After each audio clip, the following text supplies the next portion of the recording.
Hello friends, నేను మీ Surya. Welcome to our channel. ఈరోజు మనం polynomials in one variable definition పూర్తిగా తెలుసుకుందాం. చూడండి, polynomials in one variable we use the letters XYZ etcetera to denote variables.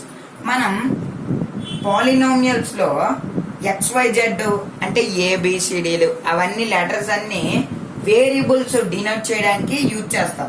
Variables గా ఎందుకంటే మనం ఏదైనా చేంజ్ చేసుకోవచ్చు. X రాయొచ్చు, Y రాయొచ్చు, Z రాయొచ్చు. అంటే దాని వాల్యూ లేదు కాబట్టి మనం నచ్చిన లెటర్స్ రాసుకోవచ్చు. అందుకే మనం వేరియబుల్స్ డినోట్ చేయడానికి పాలినోమియల్స్ లో యూజ్ చేస్తాం. We have many algebraic expressions such as 2x, 3x, -x, 3/4x etcetera all in one variable. మన దగ్గర ఇప్పుడు మనకు తెలిసినంత వరకు ఇన్ఫినైట్ ఆల్జీబ్రిక్ ఎక్స్ప్రెషన్స్ ఉన్నాయి. దాంట్లో కొన్ని చూడండి, 2x, 3x, -x, 3/4x etcetera all in one variable. ఇక్కడ చూడండి, ఈ వేరియబుల్ అంటే ABCD లెటర్స్ అని చెప్పాం కదా. అంటే ఆల్ ఇన్ వన్ వేరియబుల్ అంటే ఇది కాన్స్టెంట్. 2 అనేది కాన్స్టెంట్. ఇప్పుడు ఇక్కడ చూసుకుంటే వేరియబుల్స్ కి వాల్యూ లేదు. మనం నచ్చింది ఎత్తుకోవచ్చు, X ఎత్తుకోవచ్చు, Y ఎత్తుకోవచ్చు, Z ఎత్తుకోవచ్చు. కానీ 2 కి వాల్యూ ఉంటుంది. అంటే అందుకే దీన్ని కాన్స్టెంట్ అన్నారు. కాన్స్టెంట్ అంటే అంతే, అంటే దానికి వాల్యూ ఉన్నట్టు కాన్స్టెంట్ అంటే 2 వాల్యూ 2 కదా, 3 వాల్యూ 3, అలాగా 3/4 వాల్యూ 3/4. అందుకే వీటిని కాన్స్టెంట్ అన్నారు. One variable, all in one variable అంటే ఇక్కడ చూడండి, ఓన్లీ వన్ వేరియబుల్ ఉంది. 2x అంటే ఇక్కడ ఓన్లీ వన్ వేరియబుల్ ఉన్నాయి. ఒకవేళ చూడండి, 2x అంటే ఓన్లీ వన్ వేరియబుల్ ఉన్నది. అదే 2xy అంటే ఇక్కడ 2 వేరియబుల్స్ ఉన్నాయి కదా. ఇక్కడ ఏంటి, పాలినోమియల్స్ ఇన్ వన్ వేరియబుల్ అంటే మనం వీటి గురించి తెలుసుకుంటున్నాం. అంటే 2xy అయితే 2 వేరియబుల్స్ ఉంటాయి. అలాగా all in one variable. Okay, they are in the form of constant into variable with some power. అంటే పాలినోమియల్స్ ఇన్ వన్ వేరియబుల్ ఏ ఫామ్ లో ఉంటాయంటే constant into variable with some power.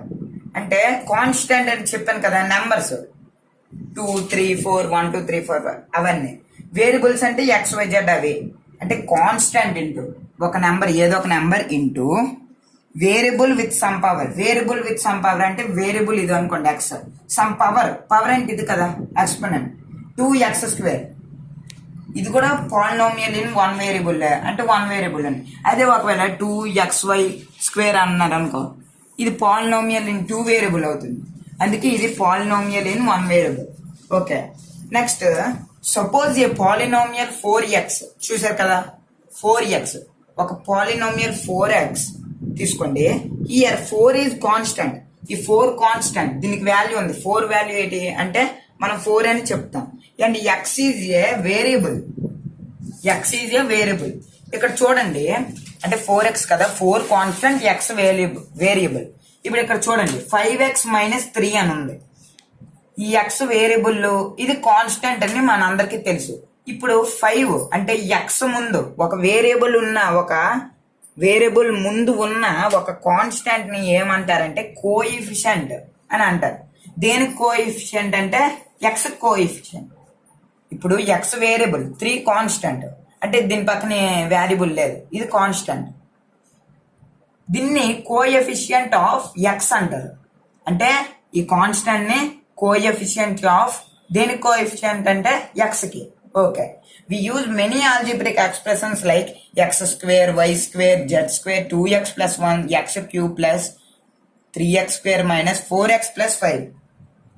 All are polynomials in one variable. ఇప్పుడు చూడండి, ఇక్కడ ఒక variable ఉంది. అంటే ఇది అంతటికి ఒక వేరియబుల్ ఉంది. ఇది కూడా ఇక్కడ కూడా ఈ ఎక్స్ప్రెషన్ అంతటికి వన్ వేరియబుల్ ఉంది. అంటే దీనికి కూడా వన్ వేరియబుల్. చూడండి, ఈ ఎక్స్ప్రెషన్ అంతటికి కాకుండా అంటే మైనస్ ప్లస్ లేకుండా. ఇప్పుడు చూడండి, 2x - x అన్నాం అనుకోండి, ఈ 2x లోనే one polynomial in one variable అవుతుంది. ఇదేమంచి ఒక వేరియబుల్ అవుతుంది. అంటే చూడండి, ఇక్కడ